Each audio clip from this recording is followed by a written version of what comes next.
Hey, this is Meredith Elliott Powell, and you know what time it is. Well, maybe you don't, because we're a little early this week. Because I have headed out of the country. Mark is just heading back in to the country, but we never miss doing an episode of Sales Logic, the show where we dive into the strategies, discuss the steps, everything that you need to know to sell effectively. So, Mark, we got a good show today, don't we? We have a good show. We're going to talk about, do you or don't you need a sales strategy? This is one that kind of bugs a lot of people. Got a great question from Eric in Toronto. He just joined a new company where they're forcing him to use a process he doesn't like. Ooh, great topic. Let's get the show going. Hold on. Prospect with integrity, we will get customers who have integrity. Integrity is the foundation from which everything is built on. You better understand value. But at the end of the day, sales is a relationship business. It is a people business.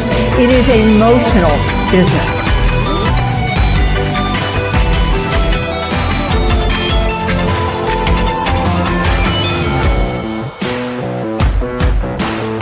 This is Sales Logic. This is Sales Logic. Again, I like to tell you how the show works because you know what? We want you, the audience, to be a part of the show. So every single show with a question from you because this show is about you, helping you sell more effectively. We cover a hot topic, we recommend a book, and because we want you to leave with return on investment, we have a lightning round. So, Mark, what is up for today? Well, the topic is, do you or don't you need a sales strategy? The question comes from Eric in Toronto. He says, I have been in sales for more than 30 years, the insurance industry. I just joined a new agency owned by corporate, and they're trying to make me use their sales strategy. I don't need it. They insist I use it. Any advice? I am good at sales. I don't need their help. Ooh. Hey, I threw that into the sales brain. And I'll tell you what, if you're not part of the mastermind, get it. Eric, I'm going to suggest you join the mastermind and role play a few of your scenarios versus your agency scenarios and just see what happens there. Anyway, hey, here's a couple of things that the brain came back with. First of all, you got to be flexible and adapt because you can always learn new ideas. That's the whole thing that we have to drive home here. Continuous learning is at stake. The brain says, hey, don't get too caught up thinking yours is perfect because there's could be some ways to adapt. Mare, I bet you got some ideas on it. I do have some ideas. You know, first of all, I have heard this so many times. I've not only heard it, I've been the salesperson saying that, being crammed into a sales process that I did not want to use. And you know what? I was wrong. Everybody needs a sales process. And here's what you need to do. You need to open your mind. Even though you are an amazing salesperson, every salesperson is better when they use a sales strategy. Let me give you an example. When we first started using profiling, I don't even know if that's politically correct to say anymore, but back in the day, they would give us a sheet and it was to profile our customers. The idea was to understand all the needs that they have. And I just thought it was BS. I didn't want to do it. I didn't want to do it at all. And I was hitting my numbers. Why would my boss just leave me alone? Well, finally, he came down and he said, Meredith, basically, I'm forcing you to do this. Not great leadership style, but it's what he did. I literally went to my best customer and I said, quote unquote, my boss is cramming this sales process down my throat. Can you just help a girl out and walk through this? But when I went through the profiling tool, I found out that my customer really needed some products and services that I had never offered him. It was one of the most eye-opening experiences I ever had because I sat across from this guy at Rotary every single week, and it was stuff that he needed to safeguard his family. And if anything would have happened, I would have been at fault because my ego was too big to use a sales process. I love what you're saying there because we have all been there. We think we know exactly what to do and don't tell me what to do. And here's the whole thing. I see so many salespeople, they just try to wing their way through. Oh, I don't need any kind of a process. I don't need any kind of a strategy. Here's the deal. Your ability to achieve your goals is only going to be as good as your weakest part of your sales process. Let me tell you something. I have yet to meet a top performing salesperson that does not have an incredible process that they repeat over and over. If nothing else, your sales strategy is about creating repetition. So Eric, hey, here's the deal. Listen to your bosses. They're going to have some ideas. Don't get locked into what you're doing. If you had been listening to the show before we started, Meredith and I were talking about a little bit of an issue, and we came up with a new solution. See, again, you always constantly have to be looking for new ideas, and it's amazing at what you can accomplish. The other thing that I love about a sales process and why you need to have a sales process is because the majority of your ability to close a deal, a lot of it, I think the majority of it is outside of your control. For example, let's look at, we are recording this in basically in September of 2024. We're headed into fourth quarter. In fourth quarter, budgets either tighten or money has to be spent. We're sitting in an election year. We've got an economy that the interest rates may drop, but nobody knows by how much. As speculation comes as to who's going to win this election, the markets will move based on that. We have all this geopolitical tension, and if anything happens with any of that, it can hit the supply chain. So I say all that because when I use a sales process, I track my sales process, and I can see when my sales process is working, and I can see when it isn't effective. Now, it's not that I did anything wrong, but I need to make adjustments to the sales process. And if you're just selling blindly, you don't smell the shift in the marketplace. I love that, because the person who doesn't have a sales process, a sales strategy, is nothing but a rain barrel. They are an absolute rain barrel because they're just capturing the rain that's falling directly overhead. You have to be a rainmaker. Now, here's the whole thing. This is why I love having a sales strategy and process, because it helps you avoid the, I didn't see that. Because it gives you the checklist. Could you imagine getting on an airplane if the pilot, if the captain and the co-pilot did not have a checklist?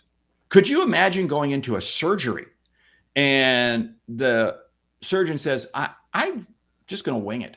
No, you would want an absolute process and a strategy. If in situations like that, why don't you have a process or a strategy? You need one, absolutely. Yeah. And, as salespeople, especially, you said you've been doing this for 30 years. I have no doubts that you're really good and you can do it on a whim. I mean, you can shoot from the hip all over the place. But when I shoot from the hip, sometimes I choose the wrong prospect. My approach is incorrect. I forget to follow up with people. And certainly I forget to offer the products and services that are outside of my comfort zone or ease. The other thing is, you've just joined this company. And when just joining a company, I don't care how long you've been in the industry, embrace their sales strategy, because they are pointing you in the best direction. They're pointing you at the bullseye, which is what a sales strategy could do. Again, I'll go back to my corporate years. I worked for a financial institution that we ran an 80% loan to deposit ratio. Most banks run over 100, which meant our bullseye was a lot tinier than everybody else's bullseye. We would hire these people from other financial institutions and they would fail like crazy, not because they weren't working hard, but because they were not following our sales process. I love what you're saying, because this is the whole thing. And I see rogue salespeople trying to say it. This is the way I'm doing it. They may tell me this is what I'm going to do, but I'm not going to do it. No, you've got to stay focused. I love Natalie's comment, have an alternative plan for any scenario. You're right, because here's the whole situation. You may need to adapt. You may need to adopt, and you want to be able to go wide to be able to go deep. Now, going wide does not mean that you're chasing shiny objects and that sort of stuff. No. You're going wide in terms of the approach that you're using with this prospect, with this customer that fits your profile. Go back to what Meredith said at the beginning, the profiling. Do they fit your ICP? But as you find they fit in there, then you say, maybe there's some wiggles and shakes. Maybe there's a couple of extra calls I got to make, a couple extra relationships, but I stay in there. Clearly, though, you've got to have a strategy process. I also think that you ought to think of yourself as you have the opportunity to not only understand their sales process, but given your years of experience, you could probably make their sales process better. You could probably make it more effective, but you can't do that. You can't change the playbook until you understand the playbook. Listen, I'm not trying to be difficult. I empathize where you are.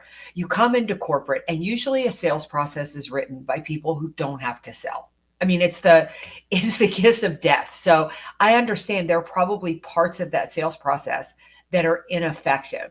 But try it on for size. Just see what works and what doesn't. I guarantee you will learn a few things that will make you more effective as a salesperson. Mark said this so well at the beginning. The moment that you believe as a salesperson, you know it all, you're going to start going backwards.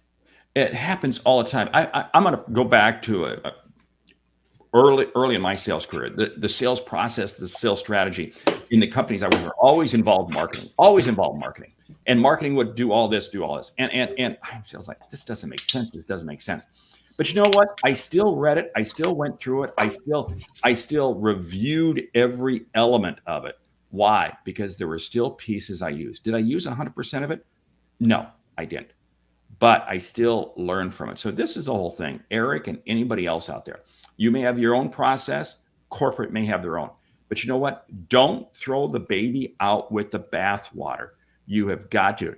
But at the end of the day, you've got to own your process. You have to be emotionally attached to your process. Because if all you're doing is going through the steps, guess what? You will have zero chance of being successful. Because sales is an emotional business. And every element of you has to be wired into your sales process, or you're toast. Yeah, I couldn't agree more. The other thing is Mark brings such a great point up with marketing.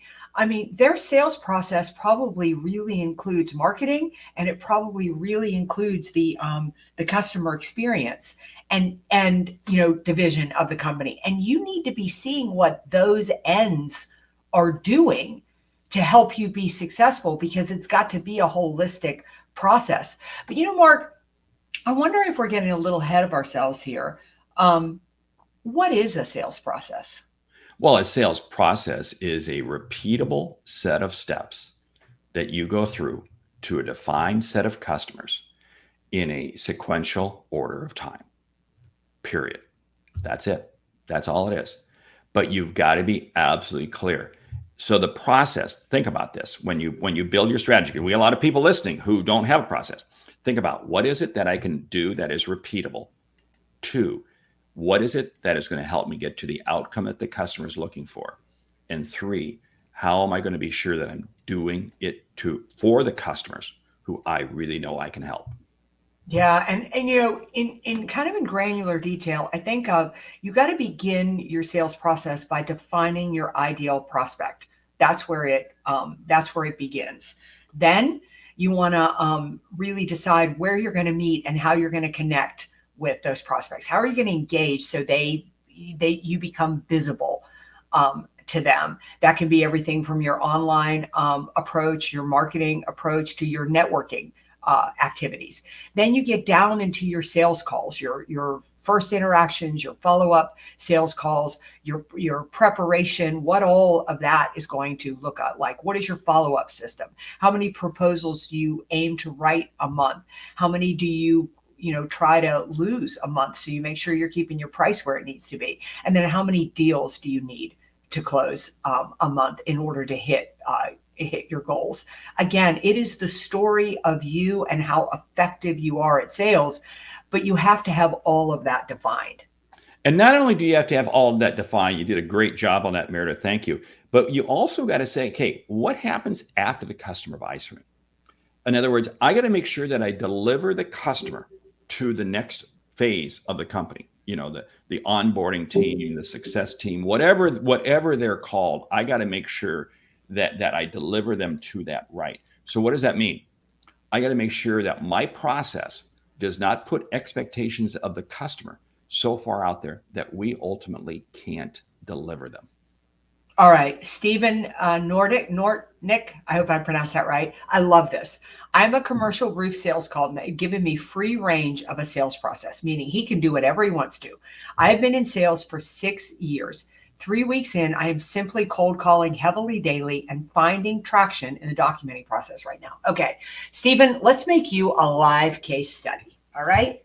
Number one, I want you to go into your company, and I want you to get a list of the top 10 customers. Probably need to work with your sales manager or another salesperson there and help and work with the person to really get some graphics on this person. Some demographics on this person. Like, what kind of industry do they work in? What position should you be calling on? Are there geographic locations? Are they at a, have they owned the building for 10 years? Are they people who just bought the building? As much as you can define about that ideal prospect. Then you need to figure out ways to connect. Cold calling is great, but are you connecting with them on LinkedIn? Are there trade shows or events you can go to? Maybe you're calling in a certain community and there's a builders, association, or there's a, manufacturers association where CEOs go and they own, they're the ones who own the buildings, those types of things. So you want to start to get some pieces around that. I love that you're cold calling. We just want to get your cold calling aimed a little bit better. I love where you're going with this, Meridith, because I'm going to take it a couple steps further. You want to find out, okay, what were the reasons they went with you? Why did these 10 customers that you had, why did they go with your company? What was it? And what were the challenges that they were facing that said they got to get roof work done? In other words, I'm backing into it to figure out what is the real difference that we make, because it's a competitive space out there. And two, what are their real challenges? This is going to help you begin to understand what questions should I be asking? What should I be talking about as I meet with other people who have the similar profile to the 10 best customers that your company has now. Stay tight in your circle. Cold calling is great. Cold calling works, but I'll tell you what, it works when you're going against going forward towards people who you can help. In other words, people who look like your existing customers. And you're probably going to have to stay in the game. You're probably going to have to make multiple calls because, again, this may be a major decision for them. So guess what? I got to be able to have a repetitive process, but not a repetitive buy from me. Repetitive process where I'm giving them new insights, new challenges. I have to create a level of trust and confidence with them before they ultimately will choose to go with my company. And I love what Mark is saying about why did they choose you? What are the pain points? Because that should be the open of your cold call. Your cold call should be, my name is Stephen, work in the industry. We found in the industry, these are the pain points around commercial roof sales call. This is how we've worked with customers to solve those problems. If you can get a testimonial from one of those existing customers, even though you're not your customer, you can use that testimonial as social proof, and then start to see, do the calls work? Do the emails work? Do your LinkedIn connections work? What's getting you through the door? So you've got a lot that you're, that they've given you free range. Let's start to create your own sales process. The other thing, Stephen, is the chance that you're going to interact with these customers at the exact moment they're ready to buy. It's slim to none.